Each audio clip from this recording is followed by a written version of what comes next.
संजय राऊत यांनी त्यांच्या सकाळच्या पत्रकार परिषदेत आरोप लावलाय तो थेट राम जन्मभूमी न्यासावर। राम जन्मभूमी न्यासानं ठाकरेंच्या चांदीच्या विटांचं दान चोरलं असा गंभीर आरोप संजय राऊत यांनी केलाय। या निमित्तानं संजय राऊत आणि उदय सामंत यांच्या प्रतिक्रिया आपण पाहणार आहोत। आता दानपेटी चोरल्या याला सुद्धा ऑपरेशन टायगर नाव द्या। आम्हाला रिसीट मिळाली नाही। आम्ही 1 कोटी रुपये चेकद्वारे दिले। आम्ही पहिले आहोत उद्धव ठाकरे आणि शिवसेना।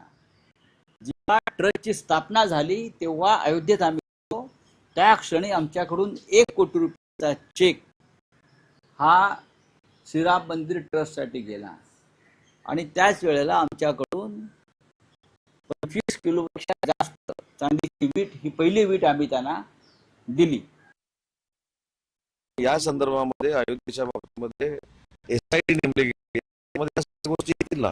आता एसआयटी नेमली गेली, उत्तर प्रदेशच्या सरकारचा प्रश्न असताना आम्ही महाराष्ट्राचं उत्तर देणं योग्य, परंतु प्रत्येकाची अपेक्षा आहे की अयोध्येमध्ये जर अनियमितता असेल, भ्रष्टाचार झाला असेल त्याची चौकशी झाली पाहिजे।